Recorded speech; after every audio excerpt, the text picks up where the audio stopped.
For the 100% cheapest coins on the internet with reliable delivery and quick customer support, check out my sponsor MMOEXP by clicking the link at the top of the description and use code SWIFT at checkout for 5% off. Socials and family, and today I'm coming back at you guys with another Madden 21 video on the channel, and in today's video we're going to be ranking the best solo challenges that you guys need to be playing in Madden Ultimate Team. Now, as a no money spent player, solo challenges are a huge aspect of building your team and making coins. I'm going to be going over these solo challenges from best to worst in today's video. So ideally you've completed like the top 3 or 4 sequences that we'll be overviewing today. Drop a like, sub to the channel right now, thank you.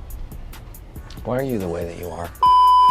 Now let's hop into this video and start it off by going over my #1 solo challenge sequence, and my top solo sequence is going to be these weekly 50 solo challenges. Now what makes these challenges so good is that at tier number 8, when you get up to I believe 48 stars, you're going to be able to earn a Nat stacked 50 player. Now this Nat stacked 50 player is going to allow you to pick any 50 card that came out in week 1 to week 7. So any of the cards that are a 92 overall or lower are going to be available for selection out of this pack. So you're basically getting a card that's selling for 150k coins plus, absolutely free for knocking out some solos. Would definitely recommend you guys do these solos, and if you haven't done them, you're definitely missing out. Now sequence number 2 is these Team Affinity solos, but not just any section of these solos. We're going to be talking about these Team Standout Series 2 solo challenges. What makes these so good is the fact that when you knock out every challenge on even 1-star difficulty, you're going to be able to earn an 89 overall Team Standout player. These 89 overall standouts are honestly super glitchy. Marcus May, DK Metcalf, Josh Allen, 3 super good cards, which you guys should at least have one of for knocking out these solo challenges.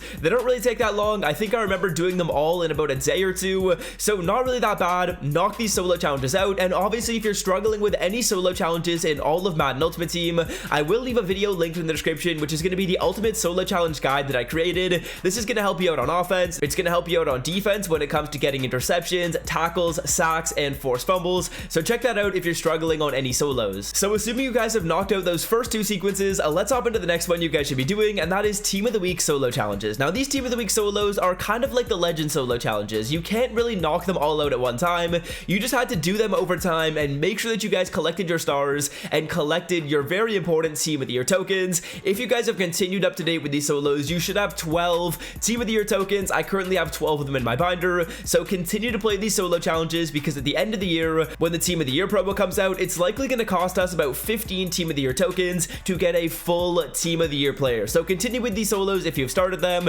If you haven't started them yet, they're not worth playing. Now the next set of solo challenges, which are honestly super underrated, are these Legend solo challenges. What makes them so good is the fact that you're going to be getting power-ups that are honestly super expensive out of a lot of these Legend solos. So what I'd recommend you guys do is just take a look at these solo challenges and take a look at the power-ups. As you can see, in every single Legend release, there's going to be 2 associated solo challenges which give you a Legend power-up item. Now as you guys can see, the Chad Johnson solo is going to give us a Chad Johnson power-up card. Right now I believe his power-up is going for around 10k. So if you guys are looking to make some basically free coins, within each of these releases is about 25,000 coins of value, 5k for knocking out the solos, 10k for each of the power-ups. You can easily make upwards of about 200,000 coins for knocking out all these solo challenges. What I would recommend you guys do is take a look at the expensive power-ups and knock out the solo challenges which have expensive power-ups associated with them. So like Ronnie Lott, or really just any of the super wanted Legend players, maybe Deion Sanders. I would take a look at their power-up prices and do these solo challenges to sell off those power-ups for a nice little coin come up. Now moving on, I want to make sure you guys have completed your level up challenges. Simply hop into the solos, scroll down to the level up challenges, and make sure you've gotten as many stars as possible on them.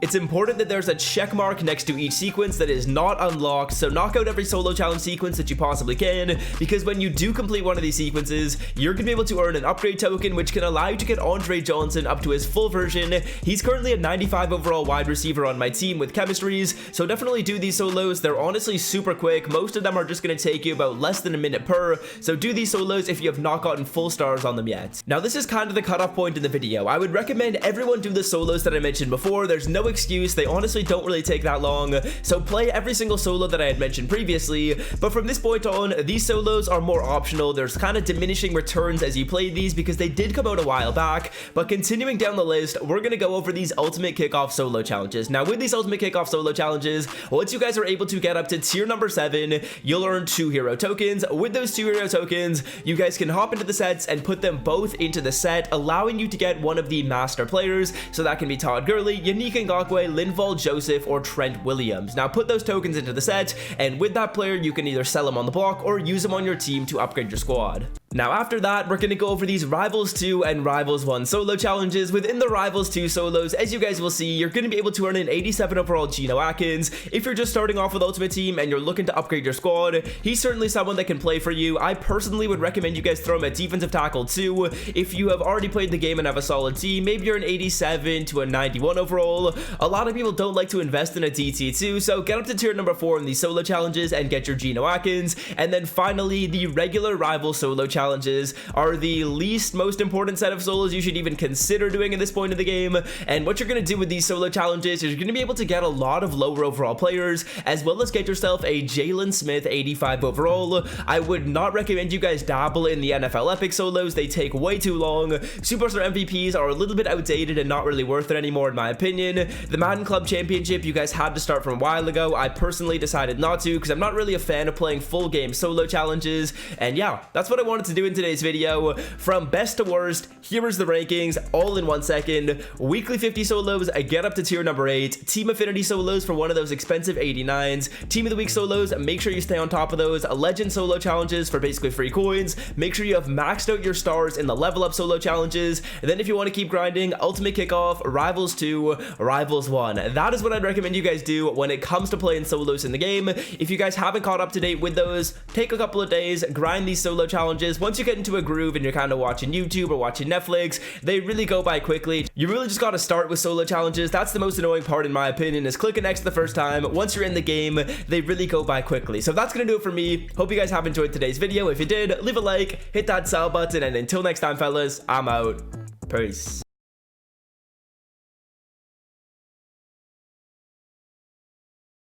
Nothing more's happening, I don't think. It's just mellowing out, I think. Right? Yeah, nothing else. It's gonna turn off in a second. It's over, it's over. Oh, let's go! It ain't over!